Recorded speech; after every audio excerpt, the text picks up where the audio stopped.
Welcome students. Differential geometry के portion पर हम आ चुके थे जिसमें हम ऑस्किलेटिंग प्लेन से रिलेटेड क्वेश्चन कर रहे थे। आज कुछ और क्वेश्चन करेंगे, हम एक्सरसाइज के भी क्वेश्चंस करेंगे। तो जो फर्स्ट क्वेश्चन आज हम लेके चल रहे हैं ऑस्किलेटिंग प्लेन के ऊपर बेस्ड है। Normals are drawn from the point alpha beta gamma to the ellipsoid. एक पॉइंट से अल्फा बीटा गामा कोई भी पॉइंट है और उससे हमने नॉर्मल ड्रॉ किए हैं टू द एलिप्सॉइड। हम सॉलिड ज्योमेट्री में हमने पढ़ा था कि किसी भी पॉइंट से हम एट मोस्ट 6 नॉर्मल ड्रॉ कर सकते हैं टू द एलिप्सॉइड। तो सेम इसी तरह से हमारे पास अल्फा बीटा गामा कोई पॉइंट है, 6 नॉर्मल्स आ सकते हैं उस पॉइंट से। Find the equation of the osculating plane at alpha beta gamma. Alpha beta gamma पर हमने ऑस्किलेटिंग प्लेन निकालना है। कर्व नहीं दे रखी हमें, अब कर्व कौन सी होगी? ऑस्किलेटिंग प्लेन हमेशा पॉइंट दे रखा होगा तो कर्व के ऊपर दे रखा होगा। अल्फा बीटा गामा हमारे पास ऑस्किलेटिंग प्लेन निकालना है at the point alpha beta gamma of the cubic curve through the feet of the normal. Through the feet of the normal, क्योंकि जो नॉर्मल आएंगे, जो हम अल्फा बीटा गामा से normal draw करने जा रहे हैं, उनके फीट से जो पॉइंट्स आएंगे वो पॉइंट हमारे पास एक क्यूबिक कर्व बनाएंगे। Cubic curve which also passes through alpha beta gamma, और उस अल्फा बीटा गामा पर हमने ऑस्किलेटिंग प्लेन निकाल के दिखाना है। तो इक्वेशन ऑफ द एलिप्सॉइड हमें दे रखी है, this is the equation of the ellipsoid. और एक्स वाई जेड कोई भी पॉइंट मानना हमने एलिप्सॉइड के ऊपर, x y z is any point on the ellipsoid. और टेंजेंट प्लेन की equation, equation of the tangent plane, equation of the tangent plane किस पॉइंट के ऊपर? At the point x y z, जो हमारा एलिप्सॉइड के ऊपर था। किसी भी पॉइंट के ऊपर अगर हमने सेकंड डिग्री इक्वेशन दे रखी है और हमने इक्वेशन ऑफ टेंजेंट प्लेन हम सॉलिड ज्योमेट्री में निकालना सीखे थे, वो किस तरह से था कि एक्स स्क्वायर वाली टर्म x1 y1 z1 के ऊपर अगर हमने टेंजेंट प्लेन निकालना है तो एक्स स्क्वायर को रिप्लेस करते थे x1 से, y स्क्वायर को रिप्लेस करते थे y1 से, z स्क्वायर को रिप्लेस करते थे z1 से, 2 टाइम्स x को रिप्लेस करते थे x प्लस x1 से, 2 टाइम्स y को y प्लस y1 से, 2 टाइम्स z को z प्लस z1 से। So this was the working rule to get the tangent plane of the second degree equation at the point x1 y1 z1। तो अब हमारे पास point मैंने x y z लिया है lying on the ellipsoid, और coordinate system हम capital x y z ले रहे हैं। Capital x y z be any point on the tangent plane. तो इक्वेशन हम कैपिटल एक्स वाई जेड में लिख रहे हैं, और एक्स वाई जेड जो हम पॉइंट लेते थे x1 y1 z1, उसकी जगह क्या लिया? एक्स वाई जेड लिया। तो equation of the tangent plane will be x by a square, y by b square, z by c square, this is equal to 1। Capital x y z be any point in the tangent plane। Direction ratio क्या बनेगी? अगर ये tangent plane है हमारे पास तो इसकी normal line की डायरेक्शन रेशियो क्या बनेगी? कि अगर ये टेंजेंट प्लेन की इक्वेशन आ रही है तो नॉर्मल लाइन की डायरेक्शन रेशियो, तो coefficient of x, coefficient of y, coefficient of z gives the direction ratio of the normal to the curve, normal to the tangent plane. तो वो कितने आ जाएगी? This is coefficient of x is x by a square, y by b square is coefficient of y, z by c square is coefficient of। तो इस line की direction ratio आ गई, this is x by a square, y by b square and z by c square। This is the direction ratio of the normal. अब equation of the normal क्या आ जाएगी? इस अगर स्ट्रेट लाइन की equation निकालनी तो क्या आ जाएगी? Equation of the normal line आ जाएगी at the point x1 y1 z1। तो passing point x y z और direction ratio x by a square, y by b square, z by c square। So this is the equation of the normal line। This is equation of the normal line। तो ये normal line की equation आ चुकी है। Further अगर ये normal हमारे पास alpha beta gamma से पास कर रहा है, तो अगर ये नॉर्मल अल्फा बीटा गामा से पास कर रहा है, हमें पता है कि 6 नॉर्मल आ सकते हैं। तो इस तरह से ये नॉर्मल अल्फा बीटा गामा से पास करता हुआ, ये भी नॉर्मल हो सकता है अल्फा बीटा गामा से पास करता हुआ, ये normal, this is normal, this is normal. तो अल्फा बीटा गामा से पास करते हुए हमारे पास 6 नॉर्मल हो सकते हैं एट द मोस्ट। तो इफ इट पासिस थ्रू, अगर ये नॉर्मल अल्फा बीटा गामा से पास कर रहा है विद एक्स वाई जेड जो होगा, this is the feet of the normal, the normal which passes through alpha beta gamma and the feet of the normal is x y Z.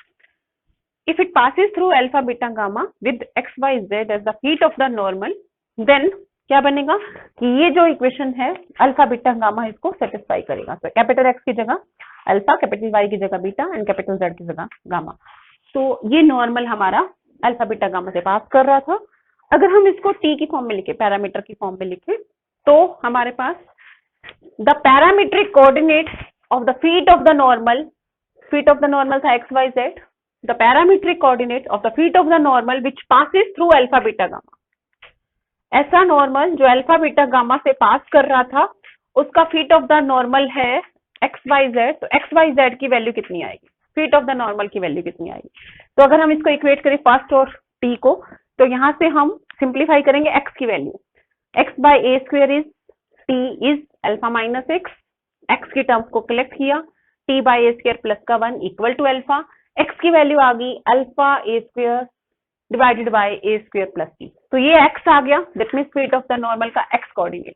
Similarly y coordinate आ जाएगा, y coordinate क्या बनेगा, that is A square alpha था, यहाँ क्या हो जाएगा b square alpha divided by b square beta आ जाएगा, b square beta plus over b square plus c. Similarly z coordinate c square gamma over c square plus सी।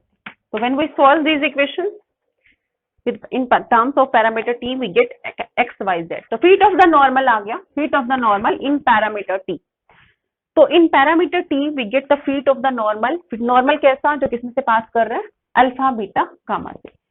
तो जो भी feet of the normal आया, x in terms of t, this is a square plus t, y हमारे पास this is b square beta b square plus t, and this is z is c square gamma over c square plus t. तो x y z हमारे पास ये आ गया, this is the feet of the normal which passes through. अब equation ये जो बनेगा, t हमारे पास पैरामीटर है, t चेंज करते जाओगे दैट मीन्स हमारे पास पॉइंट्स आते जाएंगे। तो ये एक कर्व बनाएंगे, t जैसे ही चेंज होगा, this is parametric equation of curve, this gives parametric equation of curve, parametric equation of, और ये जो कर्व बनेगी that would be cubic curve, we can find that it will be a cubic curve. उसके ऊपर हम नहीं जा रहे, ये कर्व तो बनेगी ही, और ये बनने वाले क्यूबिक कर्व। कैसे बनेगी क्यूबिक कर्व वो हम बाद में देख लेंगे। This gives parametric equation of cubic curve through the feet of normal, feet of normal से पास करती हुई क्यूबिक कर्व आ गई। अब ये कर्व की इक्वेशन दे रखी है हमारे पास, आर टी दे रखा, दैट मीन्स ऑस्किलेटिंग प्लेन निकाल के दिखाना है इसी कर्व का, किस पॉइंट के ऊपर, अल्फा बीटा गामा के ऊपर। हमने निकालना क्या है, ऑस्किलेटिंग प्लेन निकालना है। We have to find osculating plane at the point alpha beta gamma to the curve 1 to the curve 2। इस कर्व के ऊपर अल्फा बीटा गामा पर ऑस्किलेटिंग प्लेन निकाल के दिखाना है। जब एक्स की वाई जेड की वैल्यू अल्फा बीटा गामा हो तो हमारा टी कितना आएगा वो निकालेंगे, और ऑस्किलेटिंग प्लेन निकालेंगे at t is equal to corresponding t, जहां एक्स वाई जेड जो होगा वो अल्फा बीटा गामा के इक्वल आएगा। तो x is equal to alpha कब आएगा, that means alpha a square over a square plus T is equal to alpha, alpha cancel करें, that means A square is equal to A square plus T, that means T की value 0 आ गई। Similarly Y की value beta जब होगी तो T की value 0 होगी, और z की वैल्यू गामा के ऊपर t 0 होगा। इट मींस ऑस्किलेटिंग प्लेन निकालना है हमें अल्फा बीटा गामा पर, that means t is equal to 0 पर ऑस्किलेटिंग प्लेन निकाल के दिखाना है, t इज इक्वल टू 0 पर। कर्व दे रखे ये। अब हमारा ऑस्किलेटिंग प्लेन की जो डेफिनेशन है उसी के साथ ही ऑस्किलेटिंग प्लेन निकालेंगे और t इज इक्वल टू 0 पर निकालेंगे। तो osculating plane is x minus x alpha a square over a square plus t, y minus y t b square plus t, z minus c square gamma c square plus t. This is first row of the determinant scalar triple product. जब हम निकालते हैं osculating plane this is equal to 0, तो ये oscillating plane मिलेगा। Differentiation x dot निकालने जा रहे हैं, माइनस का alpha a square over a square plus t का स्क्वेयर हो जाएगा एट द, हमारे पास इसका derivative with respect to t. और ऑस्किलेटिंग प्लेन किसके ऊपर निकालना है, at t is equal to 0 पर निकालना है। तो किस पॉइंट के ऊपर, जब भी हमारा ये निकलेगा at t is equal to 0 के ऊपर ऑस्किलेटिंग प्लेन निकाल के दिखाना। सेकंड हमारे पास एक्स डॉट टी हो गया, वाई डॉट टी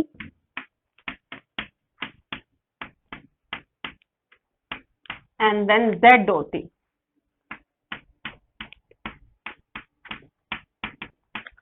फिर से इसी तरह से इसका फिर से एक्स डबल डॉट टी आ जाएगा, 2 पावर ऊपर आ गई न्यूमरेटर में, और 1 पावर और लेस हो जाएगी तो क्यूब हो जाएगा। सेम इसी तरह से 2 b square beta b square plus t का cube and then 2c square gamma c square plus t का क्यूब। ये ऑस्किलेटिंग प्लेन है एट जनरल पॉइंट t, लेकिन हमें ऑस्किलेटिंग प्लेन किसके ऊपर चाहिए? At t is equal to 0 पर। तो at t is equal to 0 पर ऑस्किलेटिंग प्लेन जो निकलेगा that means oscillating plane at the point alpha beta gamma. तो जब हम t 0 पुट कर देंगे इसके अंदर ही, क्या बचेगा हमारे पास? That would be x minus alpha a square over a square, y minus b square beta over b square, z minus c square gamma over c square. First row जब t 0 put करोगे second row में, तो that means alpha over a square बच जाएगा, that is a raise to power 4 हो जाएगा, t की value 0 put करोगे, minus beta over b square minus gamma over c square. So that would be third is a raise to power 6 हो जाएगा, और ये बचेगा क्या? 2 alpha over a raise to power 4, 2 beta over b raise to power 4 and 2 gamma over c raise to power, this is equal to 0। तो ये हमारे पास आ गया, this is the equation of the osculating plane at the point alpha beta gamma at the point t is equal to 0। आगे हम इसको simplify करते हैं। सिंप्लीफिकेशन किस तरह से करोगी? पहले तो हम इसको जस्ट एक्सपैंड कर दें, उसके बाद कुछ टर्म्स को एलिमिनेट करेंगे, और जो आएगा that would be your osculating plane at the point alpha beta gamma. Curve कौन सी होगी? Through the feet of the normals which passes through alpha beta gamma. इसको सिंप्लीफाई करके मैं डायरेक्टली लिख रही हूँ। तो जब हम इस ऑस्किलेटिंग प्लेन का डिटर्मिनेंट एक्सपैंड करेंगे, तो एक्सपैंड करने के बाद जो हमें मिलेगा दैट इज ये मिलेगा हमारे पास। फर्स्ट रो से अगर हम एक्सपैंड करने जा रहे हैं, ये स्क्वायर बाय स्क्वायर खत्म, ये b square by b square खत्म, c square by c square खत्म। तो x minus alpha first row में, y minus beta and z minus gamma. तो जब एक्सपैंड करोगे, this multiplied this and this multiplied this, तो ये टर्म आ जाएंगे हमारे पास जो हमने करनी है। यहाँ से हमारे पास थोड़ा सा यहाँ तक करके हम छोड़ सकते हैं अगर हमें आंसर नहीं पूरा मैच करना तो, बट थोड़ा सा सिंप्लीफाई और करते हैं हम इसको। बीटा गामा टर्म आ रही है, गामा अल्फा टर्म आ रही है, अल्फा बीटा गामा आ रही टर्म आ रही थर्ड में, तो हम पूरी इक्वेशन को अल्फा बीटा गामा से थ्रू आउट डिवाइड कर देंगे। और साथ में सिमेट्रिकल चल रहा है, p raise to power 4, c raise to power 4, c raise to power 4, a raise to power 4, a raise to power 4, b raise to power 4। तो मल्टीप्लाई कर देंगे, a raise to power 4, b raise to power 4, c raise to power 4। जो terms दो दो की product में आ रही है वो एक एक में बच जाएगी जब हम मल्टीप्लाई और डिवाइड करेंगे। सिमिलरली यहाँ पर b square minus c square है, यहाँ c square minus c square है, यहाँ a square minus b square है, तो हम डिवाइड कर देंगे a square minus b square minus c square, c square minus a square. तो बचेगा क्या? ये beta gamma alpha beta gamma से जब डिवाइड करोगे तो अल्फा डिनोमिनेटर में आ जाएगा, a raise to power 4, b raise to power 4, c raise to power 4 से जब मल्टीप्लाई करोगे तो दो फैक्टर खत्म, ए रेज टू पावर 4 आ जाएगा। इस तरह से जब ये तीन फैक्टर की प्रोडक्ट से डिवाइड करोगे तो एक फैक्टर कैंसिल हो जाएगा, दो फैक्टर बच जाएंगे। तो इसी तरह से ये तीन चीजें बची and that is equal to 0। अब इसने भी फर्स्ट टर्म अलग कर ली, एक्स वाई और जेड वाली, बाकी जो कांस्टेंट टर्म बची है वो अलग कर ली। Alpha times A4, beta times B4, gamma times C4, ये जो टर्म्स बची हैं वो हमने अलग कर ली। अल्फा टाइम्स A4 है, अल्फा कैंसिल हो जाएगा जब हम सेकंड पोर्शन अलग करेंगे, तो बाकी जो बचेगा constant term that is this is your constant term. इसको हमने सिंप्लीफाई किया और सिंप्लीफाई करने के बाद जो बचने वाला है दैट इज -1 बचने वाला है, दैट एक माइनस बाहर था तो +1 हो जाएगा। So this is your oscillating plane plus का 1, दिस इज इक्वल टू 0। तो ये ऑस्किलेटिंग प्लेन था किस पॉइंट के ऊपर? At the point alpha beta gamma. किस कर्व के ऊपर? The curve which passes to the feet of the normal passes through alpha beta gamma. Next जो क्वेश्चन लेके चल रहे हैं that is based on point of contact between curve and surface. तो कुछ क्वेश्चन उसके हम पहले कर चुके हैं, कुछ एक एक्सरसाइज के क्वेश्चन अभी पेंडिंग थे, तो लेके चल रहे हैं हम question. Prove that if the circle this plane और सफियर दे रखा है, this is the plane passing through a region and this is the sphere having the centre on z axis. Plane और सफियर का जो इंटरसेक्शन आता है that is always a circle. तो दोनों इक्वेशंस को जब मिला के बोला जाता है दैट इज मींस वो दोनों का इंटरसेक्शन है, और प्लेन और सफियर का जब भी इंटरसेक्शन बनता है, हमने सॉलिड मैटर में भी इसको देखा था कि that is always a circle बनता है। तो प्लेन को जब सफियर से काटा जाएगा दैट मींस वो सर्कल आने वाला है। तो ये सर्कल की इक्वेशन दे रखी है प्लेन और सफियर मिला के। Prove that if the circle has, इनकी कर्व बन चुकी है, this curve has 3 point contact at origin with the paraboloid. कि अगर इस सर्कल का पैराबोलॉइड के साथ, this is equation of the paraboloid, has 3 point contact at origin, origin के ऊपर दोनों का point of contact 3 point contact है। दैट मीन्स ओरिजिन के ऊपर जो पॉइंट कॉन्टेक्ट की डेफिनेशन थी कि हमारे पास एक कर्व दे रखी हो, आर टी दे रखा हो, x t y t z t, और एक सरफेस दे रखी हो एफ एक्स वाई जेड, पहले तो दोनों का इंटरसेक्शन कैसे निकालते हो, पॉइंट यहाँ पुट कर देते हो, f x t y t z t दोनों का इंटरसेक्शन आ जाएगा, और एट पॉइंट ओरिजिन, ओरिजिन के ऊपर टी चेक करते हो कौन सा आ रहा है, t is equal to t naught, suppose point of origin है, तो f dash t naught 0 put करोगी, f double dash t naught 0 put करोगी, तो अगर पॉइंट कॉन्टेक्ट है, यानी कि 3 पॉइंट कॉन्टेक्ट दे रखा है, तो एफ टी नोट 0 आएगा, एफ डैश टी नोट 0 आएगा, F double dash t naught 0 आएगा, but F third derivative T naught 0 नहीं आएगा अगर 3 पॉइंट कॉन्टेक्ट है तो। सेम इसी तरह से हमारे पास एंड पॉइंट कॉन्टेक्ट की डेफिनेशन देखी थी हमने, तो that was the t is equal to t naught point corresponding to the x y z 0 0 0, इनके ओरिजिन के कॉरेस्पॉन्डिंग। अब हमारे पास क्या दे रखे हैं कि सर्कल है 3 point contact with the paraboloid, इस पैराबोलॉइड के साथ सर्कल का 3 पॉइंट कॉन्टेक्ट है, किस पॉइंट के ऊपर, ओरिजिन के ऊपर, और हमने निकाल के दिखाना है, अगर ये है तो c की वैल्यू हमने निकाल के दिखानी है, c हमें फाइंड आउट करके दिखाना। Now let c be the circle, circle जो बनेगा c be the circle which is intersection of circle 1 and c is equal to RT, किसी भी पॉइंट के ऊपर उसकी जो वैल्यू आएगी t चेंज करते जाओगे, पैरामीट्रिक कोऑर्डिनेट्स आते जाएंगे।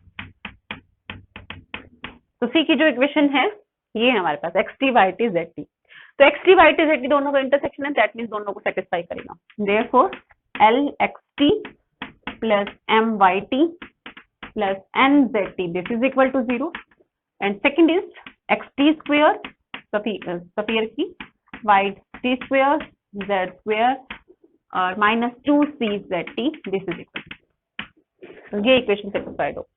और इंटरसेक्शन अब इसके साथ निकालना है कर्व का, ये कर्व है और ये सरफेस है हमारे, एफ एक्स वाई जेड क्या दे रखे है, f x y z surface जो दे रखी है paraboloid, that is a x square plus b y square minus 2z equal to 0, intersection of this and this, intersection of 1 and 2, तो वो क्या मिलेगा, एफ टी मिल जाएगा, f t would be x t y t z t, हम इसमें put कर देंगे, a x t square plus b y t square plus minus का 2z t, this is f t. अब हमारे पास at the point origin, at origin यानी कि जहां x t y t z t 0 है, उस पॉइंट के ऊपर 3 पॉइंट कॉन्टेक्ट है, 3 पॉइंट कॉन्टेक्ट है, f t is equal to 0, f dash t is equal to 0 and f double dash t, कब, जब एक्स वाई जेड टी की value क्या होगी, 0, 3 पॉइंट कॉन्टेक्ट का मीनिंग।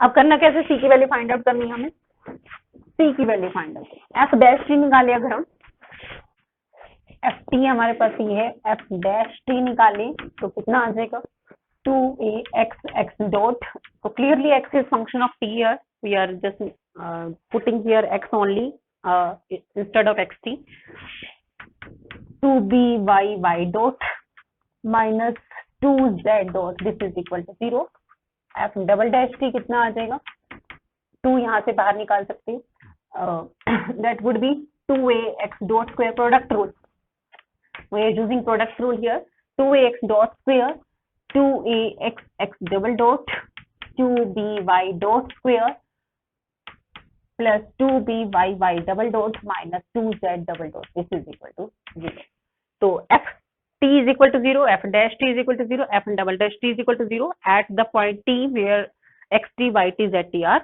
0 0 0, तो अब यहाँ से x dot t और y x double dot t की वैल्यू चाहिए, अब यहाँ पर इन दोनों को फिर से डिफरेंशिएशन करेंगे with respect to t, x t y t z t इन दोनों इक्वेशन को सेटिस्फाई कर रहे हैं, तो अगर हम इसको डिफरेंशिएशन करें विद रिस्पेक्ट टू टी, तो suppose this is equation 3 and this is equation 4, then differentiation 3 with respect to t,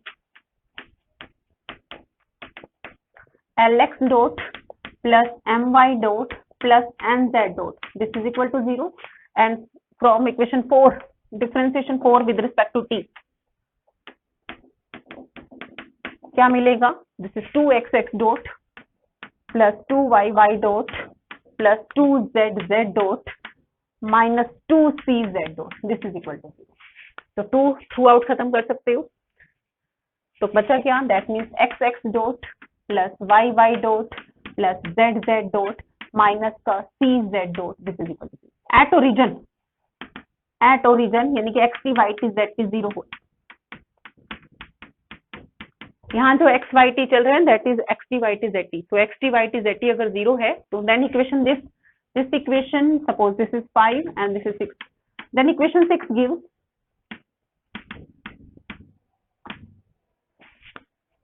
क्या मिलेगा इस इक्वेशन से, एक्स वाई जेड अगर जीरो हो तो c times z naught this is equal to zero, that mean z naught is equal z naught zero आ गया। अगर हम जेड नॉट को फिफ्थ में पुट कर दें, देयरफॉर फ्रॉम फिफ्थ अगर जेड नॉट जीरो पुट कर दें then we get l x dot plus m y dot this is equal to, that means x dot और वाई डॉट में रिलेशन आ गई, x dot y dot x dot over m y dot over minus l हो जाएगा और इसको हम suppose put कर देते हैं लैम्डा। एक्स डॉट की वैल्यू आ जाएगी एम लैम्डा, वाई डॉट की वैल्यू आ जाएगी माइनस एल लैम्डा। तो इन दोनों को इधर ले जाके नेगेटिव कर दिया and we have put here x dot over m y dot over minus l this is equal to lambda. तो एक रिलेशन तो ये आ गई, एक्स डॉट और वाई डॉट की वैल्यू यहाँ से पुट हो जाएंगी। हमने सी की वैल्यू को कंप्यूट करना है, सी की वैल्यू को कंप्यूट करेंगे हम, यहाँ से एक्स डॉट और वाई डॉट हम पुट कर देंगे। तो अब नेक्स्ट अब फिर से इसे ऐसे जो इक्वेशन ये वाली आ रही है 6, इसको फिर से डिफरेंशिएशन करो with respect to t, x double dot निकालिए, differentiation 6 with respect to t. तो अब दोबारा डिफरेंशिएशन जब हम 6 को करेंगे तो एक्स डॉट का स्क्वायर यहाँ से प्रोडक्ट रूल लगाने जा रहे हैं प्लस का एक्स एक्स डबल डॉट, ये तो फर्स्ट टर्म का 2 बार डेरिवेटिव हुआ, प्रोडक्ट रूल से 2 टर्म्स आ चुकी हैं, y डॉट का square plus y y double dot plus z dot का square plus z z double dot minus c times z double dot this is equal to at origin यानी कि x y z 0 0 0। तो हमारे पास क्या बचेगा, तो ये टर्म 0 ये टर्म 0 ये term 0, we get x dot का स्क्वायर y डॉट का square z dot square minus c times z double dot this is equal to, and z dot is also 0 at origin, z dot is also 0। तो क्या मिला, x dot square plus y dot square that is equal to c times z double dot, ये equation आ गई, this is number 7। अब यहां से फिर से from this equation suppose this is 8 and 9, this is equation f double dash T अगर हम देखें एट द पॉइंट 0 0 0 हमारे पास f डैश टी भी 0 है, f डबल डैश टी भी 0 है, at 0 0 0 at 0 0 0 x y z अगर हम 0 पुट कर देंगे ये टर्म खत्म हो जाएगी, ये भी टर्म खत्म हो जाएगी, क्या बचेगा 2a x dot square plus 2b y dot square and minus 2z double dot this is equal to, तो यहाँ से z डबल डॉट की वैल्यू आ गई, z double dot is a x dot square plus b y dot square. तो z double dot की value एक यहाँ से आ रही है 7 से और एक z डबल डॉट की वैल्यू आ रही है 10 से, तो दोनों को इक्वेट करेंगे हम so that we can compute c की वैल्यू को हम कंप्यूट कर देंगे। तो एक 3 चीजें हमने निकाली, एक तो x डॉट और y डॉट में रिलेशन, एक x dot square y dot square c times z double dot and this is z double dot is main. हम अब इन तीनों से हमने c की वैल्यू को कंप्यूट करना है, तो अब c की वैल्यू कैसे निकालनी है, तो अब c की वैल्यू निकालेंगे हम 3 इक्वेशन से मेनली, एक तो नंबर 10, एक ये वाली और एक ये वाली। फ्रॉम 7th इक्वेशन c की वैल्यू निकल जाएगी x dot square plus y dot square divided by z double dot, x dot square plus y dot square divided by z double dot, z double dot की value यहाँ से हम put करेंगे this is a x dot square plus b y dot square, तो ये आ गया हमारे पास। x dot की वैल्यू को हम पुट करेंगे lambda times m, y dot की वैल्यू को पुट करेंगे माइनस लैम्डा टाइम्स l, तो यहाँ से x डॉट पुट किया y डॉट पुट किया, थ्रू आउट न्यूमरेटर डिनोमिनेटर से लैम्डा स्क्वायर खत्म कर दिया, तो क्या बचा हमारे पास m square plus l square a m square plus b n square, तो दिस इज योर c जो हमें चाहिए था। तो हमें दे रखा था एक सर्कल प्लेन और स्फीयर का इंटरसेक्शन और एक पैराबोलॉइड दे रखा था, उन दोनों हमें दे रखा था उनका 3 पॉइंट कॉन्टेक्ट एट ओरिजिन, हमने c की वैल्यू को कंप्यूट करना था जो हमारे पास कोफिशिएंट था इन स्फीयर की इक्वेशन में। तो अब हमारे पास करना क्या है कि कर्व हमने मान ली, सर्कल जो हमने मान लिया, सर्कल जो हमारे पास था वो कर्व है, उसको पैरामीट्रिक फॉर्म दे दी x t y t z t और पैराबोलॉइड के साथ उसका इंटरसेक्शन आएगा। तो f dash t should be 0 at origin, यहाँ पर ओरिजिन लिखना जरूरी है, दिस इज ओरिजिन के ऊपर, and this is also 0 at origin.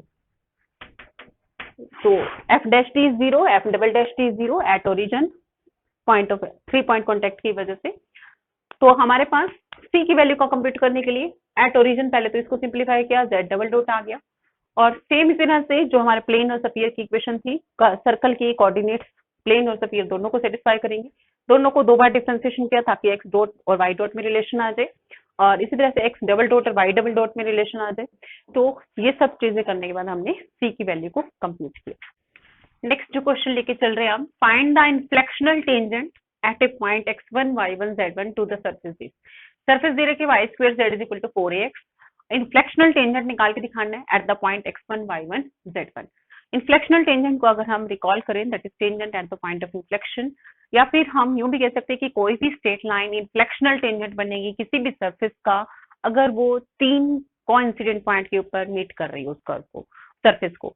तो दैट मीन्स अगर हमें एक स्ट्रेट लाइन निकालनी है और वो इन्फ्लेक्शनल टेंजेंट है, दैट मीन्स उस स्ट्रेट लाइन और उस सरफेस का जो इंटरसेक्शन होगा 3 कोइंसिडेंट पॉइंट के ऊपर वो कंसाइड कर रहे होंगे, दैट मीन्स 3 पॉइंट कॉन्टेक्ट होगा उसका। तो हमने इन्फ्लेक्शनल सरफेस दे रखे हमारे पास ये, और inflectional tangent at point x1 y1 z1 that is a straight line. तो inflectional tangent at the point this means passing point तो यही रहेगा, और हमने मान लिया उसके डायरेक्शन रेशियो जो है वो lmn है। तो स्ट्रेट लाइन की इक्वेशन क्या हो जाएगी, x minus x1 over l, y minus y1 over n, z minus z1 over n। हमें अल्टीमेटली क्या फाइंड आउट करना है, inflectional tangent means lmn find करेंगे, हम डायरेक्शन रेशियो फाइंड आउट करेंगे। This straight line has 3 point contact with किस surface के साथ, गिवन सरफेस के साथ। By definition of inflectional tangent this straight line has 3 point contact at the point x1 y1 z1। That means ये जो point बन रहा है x1 y1 z1 ये 3 पॉइंट कॉन्टेक्ट बन रहा है। पैरामीट्रिक इक्वेशन अगर हम देखें इन्फ्लेक्शनल टेंजेंट की, अगर हम इसको t पुट करें तो that would B lt plus x1 x आ जाएगा, mt प्लस y1 y आ जाएगा, nt प्लस z1 z आ जाएगा। तो t चेंज होते जाएंगे, स्ट्रेट लाइन के ऊपर पॉइंट्स आते जाएंगे, तो कर्व ये स्ट्रेट लाइन की पैरामीट्रिक इक्वेशन ये आ गई। उसके बाद इन दोनों का इंटरसेक्शन निकालेंगे c और सरफेस का, c और s का। तो फर्स्ट हमारे पास सरफेस, सेकंड हमारे पास स्ट्रेट लाइन जो इन्फ्लेक्शनल टेंजेंट है, इन दोनों का इंटरसेक्शन जो है वो 3 पॉइंट कॉन्टेक्ट है। Intersection of 1 and 3 is given by just point curve के पैरामीट्रिक कोऑर्डिनेट्स इससे पुट कर दिए। x3 पुट कर दिया हमने lt plus x1, yt put कर दिया हमने mt प्लस y1, और z पुट कर दिया nt प्लस z1। तो this is ft, this is the equation बन रही है किसमें, t में, और जितने भी पॉइंट्स आ जाएंगे t में उतना ही पॉइंट ऑफ इंटरसेक्शन आ जाएंगे हमारे पास। अब हमारे पास at the point x1 y1 z1, at the point x1 y1 z1 हमारे पास t की वैल्यू जो आएगी वो 0 आएगी, कि अगर ये पैरामीट्रिक इक्वेशन थी कर्व की, x कोऑर्डिनेट है ये, y कोऑर्डिनेट है ये, z कोऑर्डिनेट है ये, x है हमारे पास lt प्लस x1, अगर ये पॉइंट x1 के बराबर हो जाए तो t 0 बचेगा। तो that means at point x1 y1 z1 t की वैल्यू जो आ जाएगी वो 0 आ जाएगी। दैट मीन्स हमारे पास 3 पॉइंट कॉन्टेक्ट है at t is equal to 0। That means f0 0, f dash 0 0, f double dash 0 0। 3 तो हमारे पास 3 अननोन थे एलिमेंट, और 3 ही इक्वेशन आ जाएंगी, f0 0, f dash 0 0, f double dash 0। तो हमने फर्स्ट f0 को 0 पुट करना है, we get a relation in element. f dash 0 0 put करना है कि derivative with respect to t at the point 0 is 0, तो एलिमेंट में सेकंड रिलेशन आ जाएगी। f सेकंड डेरिवेटिव 0 पुट करना है 0 पर, थर्ड रिलेशन आ जाएगी इन एलिमेंट। तो we get equations in element, 3 equations में मिलेंगी, और इन तीनों को सॉल्व करना है एलिमेंट के लिए, और जो भी एलिमेंट आएगा और वो हमारे पास डायरेक्शन रेशियो होंगे किसके, इन्फ्लेक्शनल टेंजेंट के। सिंपल कैलकुलेशंस है, we can do easily. Next अब जो क्वेश्चन लेके चल रहे हैं, determine AHB so that this parabola की जो इक्वेशन है वो AHB में दे रखी है। AHB हमारे अननोन है, ax square plus 2hxy plus by square equal to 2z कह दें या माइनस 2z इक्वल टू 0 कह दें। This is equation of the parabola may have the closest possible contact with the origin, कि हमारे पास AHB की क्या पॉसिबल वैल्यूज होंगी कि हमारे पास क्लोजेस्ट पॉसिबल कॉन्टेक्ट आ जाए ओरिजिन के ऊपर, and with the curve this, कि जितना भी क्लोजेस्ट हो सकता है, जितना भी order of contact maximum possible हो सकता है वो आ जाए हमारे पास, और इस कर्व के साथ, ये कर्व की इक्वेशन दे रखी है xt, yt और zt। तो इसका सिर्फ एक वर्किंग रूल हम डिस्क्राइब करेंगे, बाकी कैलकुलेशन है। एट ओरिजिन, पहले तो ओरिजिन के ऊपर हमारे पास ऑर्डर ऑफ और जितना भी पॉसिबल ऑर्डर ऑफ कॉन्टेक्ट आएगा, क्लोजेस्ट पॉसिबल आएगा, उसका वैल्यू भी निकाल के दिखाने कितना होगा। Find also the order of contact.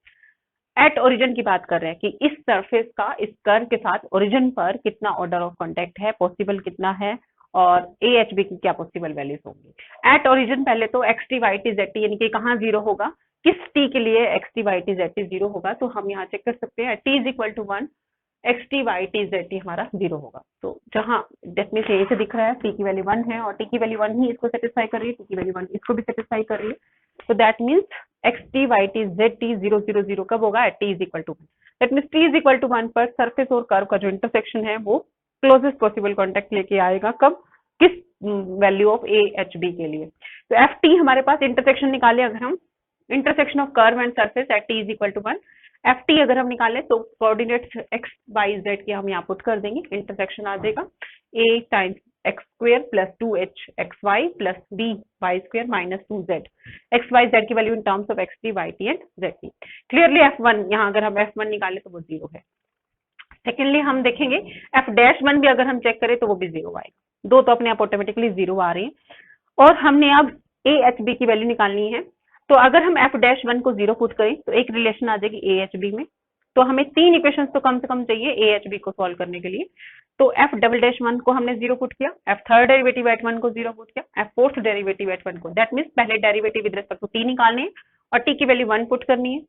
ये तीनों हम 0 पुट करेंगे, we get 3 relations in A H B so that we can compute AHB. तो that means fourth derivative at point 1 पर हमने 0 पुट करके AHB निकाल दिया। So this must require इतना चीजें तो हमारे पास होनी चाहिए so that we can compute AHB. तो इतना पॉसिबल ऑर्डर होगा कॉन्टेक्ट का so that we can compute AHB. उसके बाद इन्हीं जो भी AHB की वैल्यूज आएंगी we can check F5 का fifth derivative at 1 is non-zero. For these values of AHB we have computed here. It means order of contact जो होगा इस AHB के लिए कितना होगा, 4 होगा, कि 5 पॉइंट कॉन्टेक्ट कह सकते हो या ऑर्डर ऑफ कॉन्टेक्ट जो होगा वो 4 होगा। So this was your working rule only, calculation है सारी हम उसी तरह से कर सकते हैं। तो आज के लिए हम यही स्टॉप कर रहे हैं, बाकी हम नेक्स्ट लेक्चर में करेंगे।